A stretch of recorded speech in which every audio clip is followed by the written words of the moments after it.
यानंतर बातमी पुण्यातून आहे। पुण्यात मद्यपी डंपर चालकानं तब्बल 9 जणांना चिरडलं आहे। भीषण अपघातामध्ये 3 जणांचा मृत्यू झालाय। तर पुण्याच्या वाघोली केसनंद फाट्याजवळची ही सगळी घटना आहे। फुटपाथवर झोपलेल्या लोकांना चालकानं चिरडलंय। वैभवी पवार, वैभव पवार, रिनेश पवार अशी मृतांची नावं आहेत।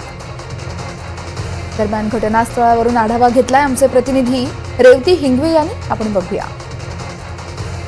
पुणे शहरातल्या वाघोली परिसरात काल रात्री 1च्या सुमारास एक धक्कादायक घटना घडलेली आहे। एक डंपर चालकाने 9 जणांवरती डंपर नेल्याने 3 जणांचा जागीच मृत्यू झालेला आहे आणि 6 जण गंभीर जखमी देखील झालेले आहेत।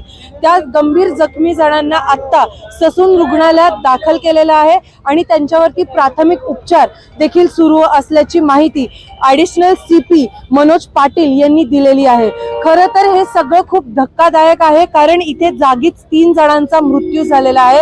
1 आणि 2 वर्षाचे 2 मुलं आणि एकाचा मृत्यू असा झालेला आहे। प्राथमिकदर्शी असं दिसून येतं की चालकाने डंपर चालकाने मद्यप्राशन केलेलं होतं। 11 वाजता इथं 10 वाजता टँकर निघाला। 1 वाजता इथून मग आम्ही 11 वाजता गेलो। लोकेशन 10:30च्या 11च्या दरम्यान गेलो। मग आम्हाला झोप येऊन गेली। झोप आल्याच्या नंतर अपघे बस तिथून 1 वाजता अपघे ट्रक टाकून दिला। मग मले चवीतून उठलो, मग झोपेतून उठलो, पोट्याले पकडायला गेलो। पोट्यानं जीव सोडून दिला। पोरीच्या तोंडातून रक्त लायल्या। मायाला पोरगा पुतण्या ते भी जागावर।